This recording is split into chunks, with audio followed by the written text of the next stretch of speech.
HTML attributes. Let's go over briefly what HTML attributes are. If you want more information about attributes, you can go to this link at w3schools.com and see lots of good, valuable information there about attributes. Okay, HTML attributes. Attributes are additional information about an element.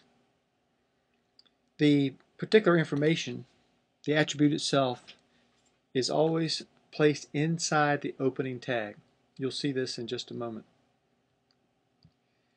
Attributes come in name-value pairs like, and this is the syntax, the name of the attribute equals, and then in quotes is the value of that attribute. Always put quotes around attribute values. And here's a tip. Use lowercase letters in your attributes.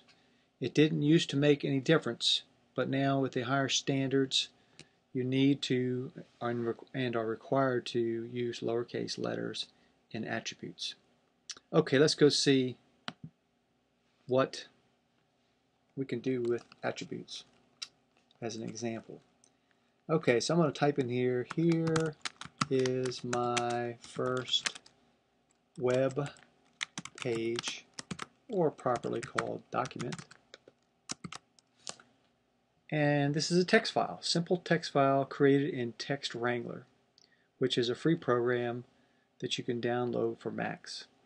So I'm going to do File, Save As, and I want to save this in my folder on my desktop here. I just made a specific folder up called HTML w3schools.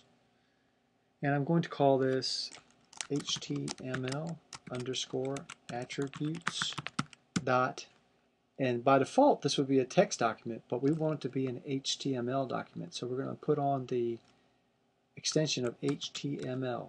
It could be just HTML, that would work fine too, but HTML is what we are going to use. So I'm going to say save, and I already had a file in there called that, so I'm going to replace it. So now I'm going to go over to my browser, which is Firefox in this case, and say File. I'm going to do a new window. Say File, Open File, and there's the file inside of that folder. And I'm going to say Open. And there simply is my first web page. Now let's go see what we can do with attributes. There is a tag called font.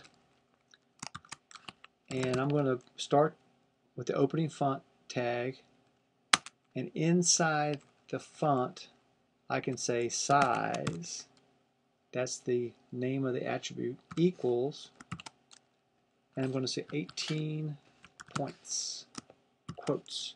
Then I have to close the opening tag with the greater than symbol. Then I need the closing tag at the end of the text that I want to display. So less than / font greater than symbol. So now I have the opening tag here with an attribute of size inside, and the closing tag for this, which is the same name but it has a / in it.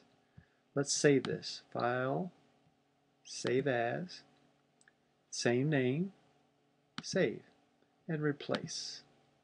Go over here, and all I need to do is refresh it. If I hadn't saved it, it wouldn't make a difference. So see, now it's 18 points. It's very large. And that's what we did to change the font size. We have this font tag and an attribute of size, and the value is 18 points. I could use 14 points or 12. There's other things you can put in there which we will learn about later.